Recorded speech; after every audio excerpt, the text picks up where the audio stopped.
यहाँ पे ना एक्चुअली बहुत ज्यादा वो हैं लोग, मतलब इतने ज्यादा नोन नहीं है, दुनिया से ऑलमोस्ट कटे हुए हैं, मतलब जो जॉब करते हैं वो तो हैं, बट कुछ लेबर वो वाले ज्यादा हैं। तो उन्होंने बहुत सारी जो आती हैं मेरे यहाँ काम करने, उन्होंने मुझे बताया कि छोटी छोटी चीजों से उनको बहुत फर्क पड़ा, जैसे कि ये जो है अमृत धारा, उससे उनको बहुत फर्क पड़ा। या ब्यूटी क्रीम मेरे पास थोड़ी सी रखी हुई थी, एक मेरे यहाँ काम कर रही थी, उसका जल गया था हाथ थोड़ा प्रेस से, उस पे लगाया तो अगले दिन कहती है कि मुझे पता भी नहीं चला मेरा जला था। और जो ये है भैया, जो हम जल बनाते हैं सारे वो डालकर, धातु सो, श्रावित। हाँ जी, धातु श्रावित जल, उससे मेरे हस्बैंड का भैया पाँच 25 सौ साल एक रुपये पुराना। 501 रुपये। सॉरी भैया, माफी चाहती हूँ। मेरे पति देव का भैया 25 साल पुराना कॉन्स्टिपेशन ठीक हुआ है। अब वो कंफर्टेबल रहते हैं, इतने इरिटेटेड नहीं रहते उसको लेने के बाद।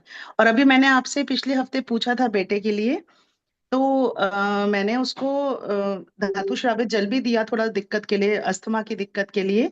तो उसका मॉन्टेयर भैया बंद कर दिया है अब, जो रेस्पिरेटरी इशू के लिए होता है मॉन्टेयर, जो वो पिछले 5 सालों से खा रहा था भैया, कॉलेज में है वो।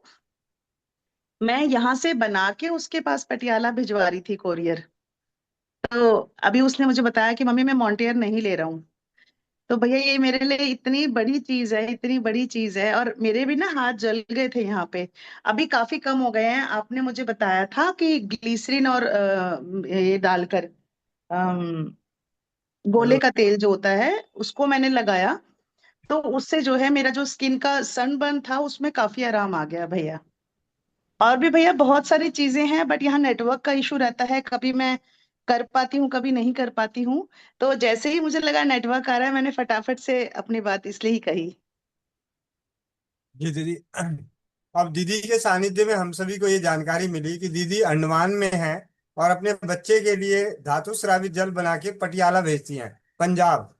ये भारत के एक कोने से, भारत के बीच वाले हिस्से में, पूरा कोना तो हाँ नहीं जी। कह सकते, लेकिन एक तरह से हाँ, उसका जम्मू आने के बाद तो कोना ही हो गया, एक छोर वो से। नहीं है भैया, पटियाला में भी थापड़ यूनिवर्सिटी में वो पढ़ता है, तो वहां पे पहुंचने में फिर मैंने वहां पे कोरियर एक पर्सन है उनसे बात करी है, वो उसके हॉस्टल में रखवा देते हैं, वो जब क्लास से आता है तो वो ले लेता है वहां से।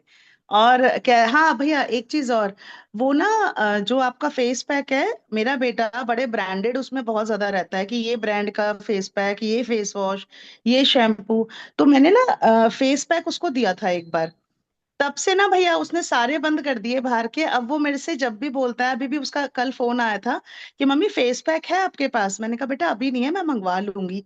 तो कहता मम्मी दो मंगवाना, फिर मेरे फ्रेंड्स भी यूज करते हैं।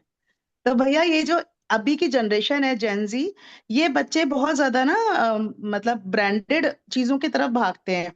तो उनको भी ये समझ में आ रहा है, तो ये तो भैया बहुत बड़ी चीज है कि बच्चों को समझ में आ रहा है कि ब्रांड के पीछे नहीं भागना, वैल्यू और क्वालिटी के पीछे भागना है। और मेरी भैया एक सिस्टर की बेटी है अभी, वो मतलब दे आर मल्टी मिलेनियर्स। तो वो मतलब 45,000 रुपए का पर्स और ऐसी ऐसी चीजें खरीदती है जो हमने सुनी भी नहीं है। उसने भी मुझे फोन करा कि मासी कब आओगी आप, और मुझे फेस पैक मंगवाना है, तो मैंने आपका नंबर और मोनिका दीदी का नंबर दे दिया है उसको। मैंने कहा बेटा खुद से भी आप ऑर्डर कर सकते हो अगर मैं नहीं आ पा रही हूँ तो। तो मतलब भैया ये बच्चे जो किसी की सुनते ही नहीं है, आज वो मांग रहे हैं, तो मतलब मुझे लगता है इससे बड़ी चीज तो और क्या ही होगी। जी दीदी, बहुत बहुत धन्यवाद। और ऐसे दीदी के पास अनेकों अनुभव है।